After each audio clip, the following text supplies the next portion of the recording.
Olá, seja muito bem-vindo ao canal Saiba Música. Eu sou o professor Henrique Gomes e na aula de hoje eu quero contar para você um pouco da história do violão. Quer conhecer? Então, vem comigo.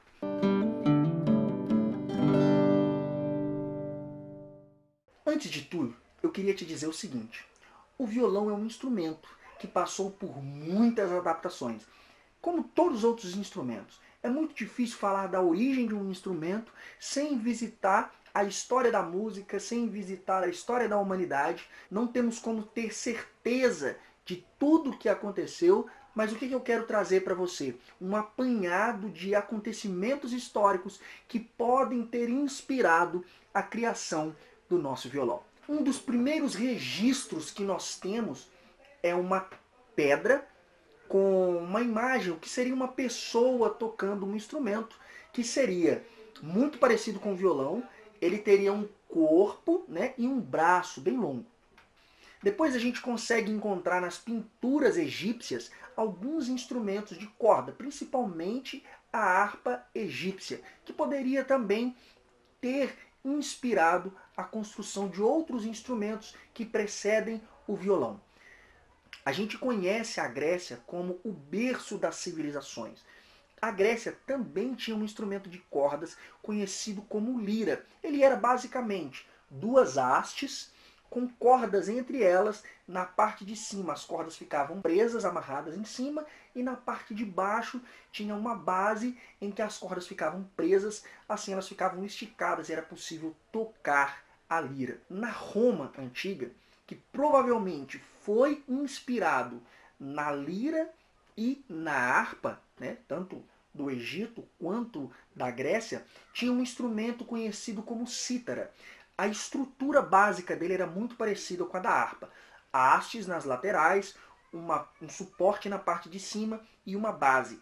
A diferença é que a base da cítara ela tinha uma espécie de uma caixa acústica ou caixa de ressonância, vamos dizer assim, né? O tampo dessa caixa era feito de couro e depois passou a ser utilizado o tampo de madeira. Na Turquia tinha um outro instrumento chamado tambor. Ele tinha um braço bem longo e ele apresentava 7 cordas, né? O braço era bem fininho. Dizem que o tambor da Turquia, ele foi inspirado em outros instrumentos asiáticos e até mesmo um instrumento indiano, mas não tem nenhuma comprovação. A suposição mais plausível é que o tambor teria sido inspiração para a construção do alaúde árabe. Provavelmente, no século VIII, o alaúde árabe foi levado para a Europa, precisamente na Península Ibérica, o que seria hoje Portugal e Espanha, pelos muçulmanos na invasão muçulmana ou invasão islâmica, como também é conhecida na história. No século VIII europeu, eles passaram a documentar e a registrar os acontecimentos históricos. Então a gente tem um pouco mais de informação acerca do que acontecia, principalmente dentro da arte. A arte começou a ter uma certa notoriedade, a arte começou a crescer, vamos dizer assim, principalmente a música. E os instrumentos musicais passaram a ser mais utilizados e, obviamente, passaram a ter mais adaptações a depender da região, a depender do contato cultural que teve. Então preste atenção em uma informação. Península Ibérica, Portugal e Espanha. O alaúde árabe foi levado primeiramente para lá. Então a maioria dos instrumentos que foram adaptados e construídos naquela região vão ter ou sofrer influência do alaúde. No século XIII aparece um registro de um instrumento conhecido como guitarra mourisca em Portugal. Ele é muito parecido com o alaúde. A partir do século XIV, na França, na Inglaterra e na Espanha, é encontrado alguns textos que descrevem um instrumento em forma de oito, né? Parecido com o oito, com algumas curvas, por mais que ele tinha o fundo mais abaulado, mas ele tinha ao longo do corpo dele algumas curvas. Provavelmente essa adaptação desse instrumento ela foi feita para se adaptar melhor à anatomia humana. Tem gente que diz que esse instrumento é o que foi registrado em textos como guitarra latina. Então você tinha no século XIII a guitarra mourisca em Portugal, na França, na Itália e na Espanha você tinha o que seria essa guitarra latina. A principal diferença é a forma do corpo. A guitarra mourisca era muito semelhante com o alaúde, e a guitarra latina ela tinha uma aparência mais próxima do que nós conhecemos hoje como a nossa guitarra acústica ou o nosso violão. A partir do século XVI vai aparecer na França um instrumento chamado vielle, ou viola de arco. Simultaneamente, na Península Ibérica, Portugal e Espanha, vai aparecer um outro instrumento conhecido como vihuela ou viola de mão. O problema do século XVI é que com a aparição de muitos instrumentos, de novos instrumentos, e os instrumentos antigos continuarem sendo praticados, os textos apresentavam os instrumentos às vezes com o mesmo nome, às vezes com o nome trocado, pela sua semelhança, e a maneira de tocar era muito próxima, o som era muito próximo. E um detalhe é o seguinte, os instrumentos eles eram de cordas duplas, mas não eram conhecidos como cordas, eram chamados de ordens. Então, provavelmente, uma guitarra latina era descrita como guitarra de 5 ordens duplas, ou seja, de 10 cordas, o que seria para a gente hoje, né? 5 ordens ou 5 cordas duplas seriam 10 cordas. A partir do século XVII, começa o período barroco. E aí surge a guitarra barroca. A guitarra barroca, um pouco diferente da guitarra latina, ela tem uma proximidade ainda maior com o formato do violão que a gente conhece hoje. E o interessante é que essa guitarra ficou muito famosa na Itália, principalmente na Europa, né? Na Europa toda, e inclusive nas suas colônias, né? Nos outros países colonizados pelos países europeus. No período barroco, os grupos instrumentais começam a ganhar força, com uma diversidade de instrumento muito grande. E aí o que acontece? O padrão sonoro começa a ser um pouco mais exigido dos instrumentos.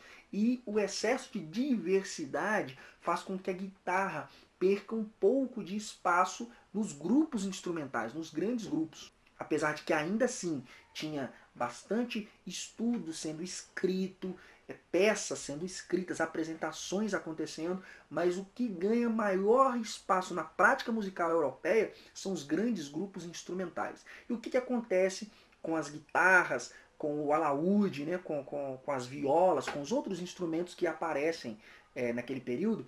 Ele passa a ser um instrumento voltado para acompanhamento vocal e para instrumentação, mas não mais em grupo, agora um pouco mais sozinho.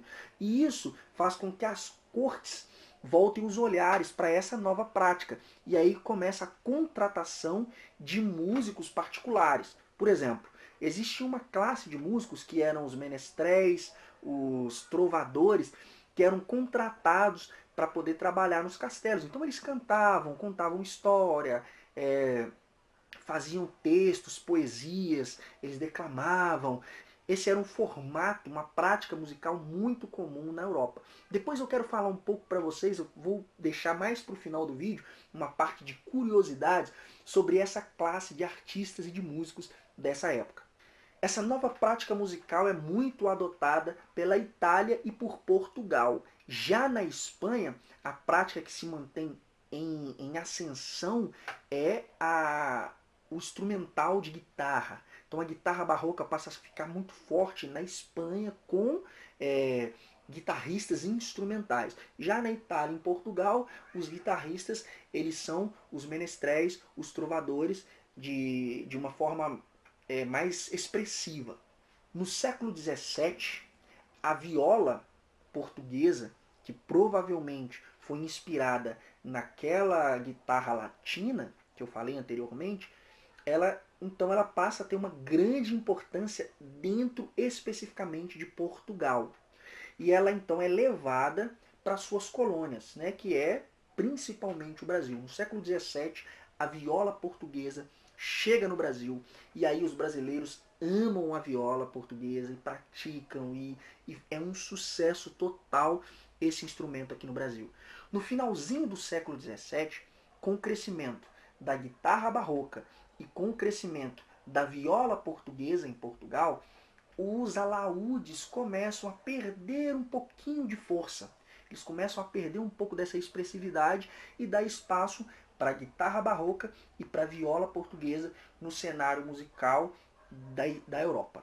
No século XVIII, esses instrumentos que eram utilizados com cordas duplas ou ordens duplas, que era chamado na época, ele começa a perder um pouco de força e começa a ser usados instrumentos com cordas simples, né, ou ordens simples. No século XIX, na Itália, precisamente em Nápoles, um luthier conhecido como Gennaro Fabricatore, eu não sei muito bem falar outras línguas, mas pode ser que seja assim, italiano, né? Gennaro, tem que fazer com a mãozinha, Gennaro Fabricatore. Ele então faz o que? Ele pega a viola barroca, ele começa a entender que os instrumentos que começam a fazer mais sucesso são instrumentos de cordas simples. Ele faz uma adaptação na viola barroca, coloca 6 cordas nela e ele muda um pouco o seu formato. E é a partir daí que então nasce o nosso violão, a nossa guitarra como nós conhecemos hoje aqui no Brasil. E essa guitarra de 6 cordas simples, ela é sucesso total em toda a Europa, principalmente na Península Ibérica, que é Portugal, Espanha, na Itália faz muito sucesso, e nas colônias, né? A América Latina toda é marcada pela presença do violão, né? Da guitarra de 6 cordas.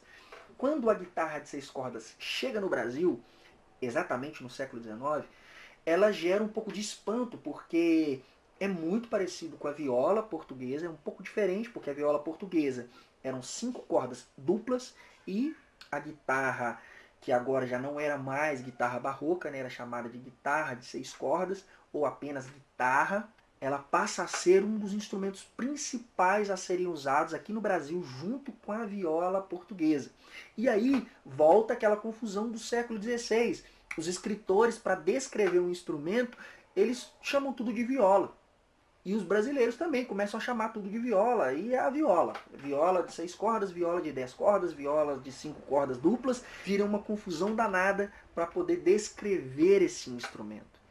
E aí, notava-se que a viola era um pouquinho menor do que a guitarra de 6 cordas. Então aqui no Brasil, eles começam a chamar a guitarra de violão, que é uma viola maior.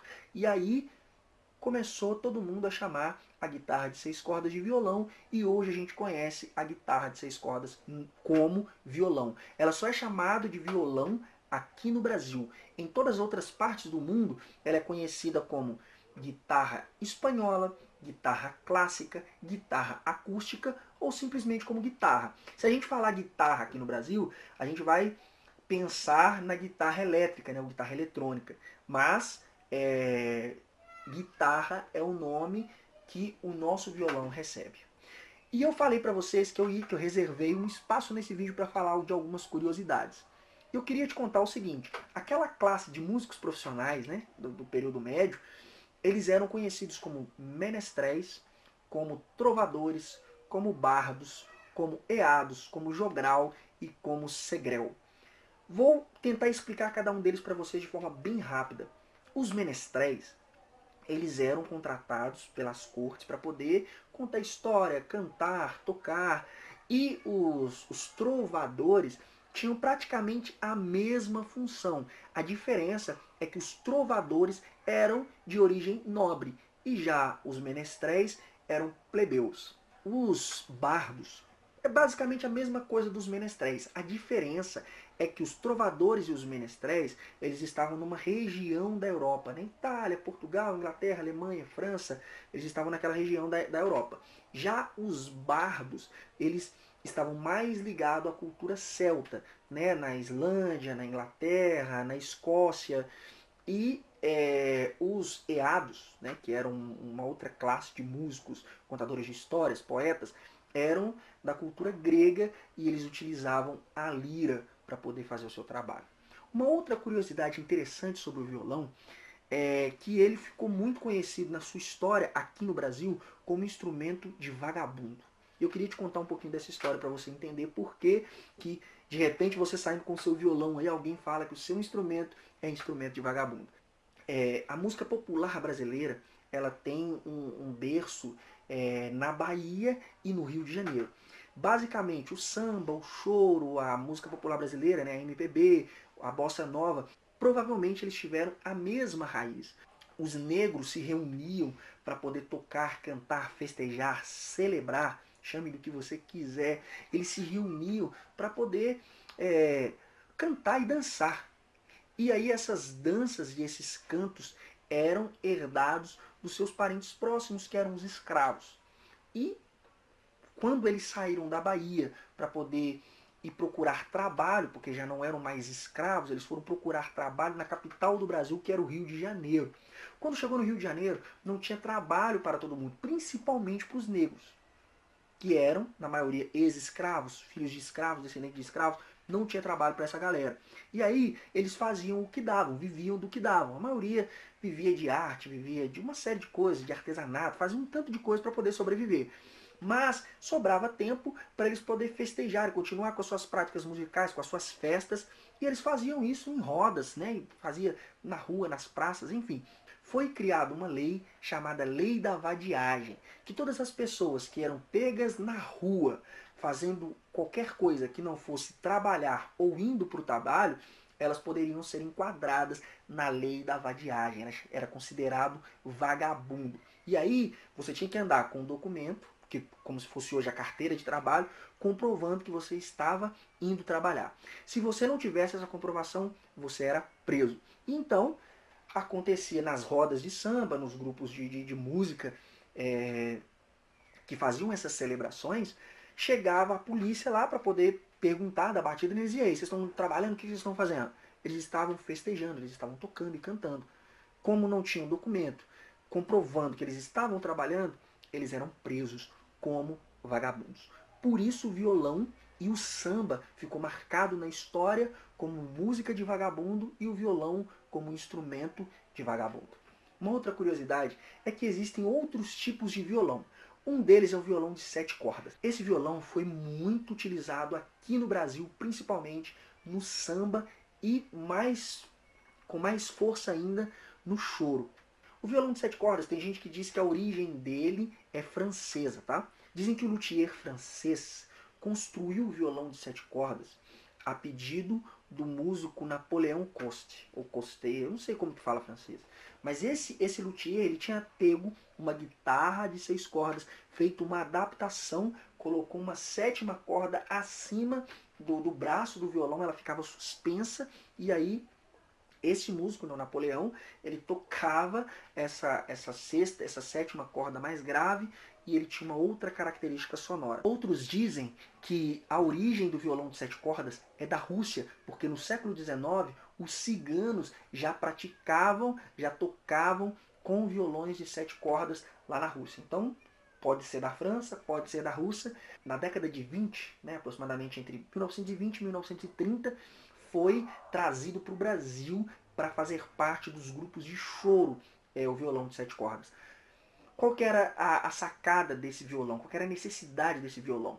Ter uma sonoridade mais grave para poder formar uma harmonia com notas mais graves. Então, a ideia era trazer a presença de algumas notas mais graves, assim como era feito nas fanfarras, com o bombardino, com a tuba, ter presença de marcações e frases graves dentro da música choro, né, que era uma música instrumental. E aí, como se conseguia isso, a forma de se conseguir isso era utilizando um violão com uma corda mais grave, que era o violão de 7 cordas. A ideia era fazer acompanhamento das frases do sax tenor que o Pixinguinha tocava. Então, por isso, um dos primeiros músicos instrumentistas a tocar um violão de 7 cordas aqui no Brasil foi o China, que era irmão do Pixinguinha. Dizem que quem trouxe essa ideia para o Brasil também foi o Tutti, um músico muito conhecido no meio do choro, e que utilizava muito o violão de 7 cordas. Tem outros violões também, o violão de 12 cordas, ele é como se fosse aqueles outros instrumentos antigos, né, de 6 cordas duplas. É basicamente assim que funciona. A sexta corda, que é a corda mais grave, a corda Mi, tem uma outra corda junto com ela, que é uma Mi mais aguda, que seria a Mizinha lá de baixo, tá? Mais ou menos isso. A corda Lá também é uma outra corda mais aguda. A corda Ré também é uma outra corda mais aguda. A partir da corda Sol, Si e Mi é cordas duplas mesmo, literalmente cordas duplas. Então, basicamente isso é assim que funciona o violão de 12 cordas. É isso aí, um grande abraço e até a próxima.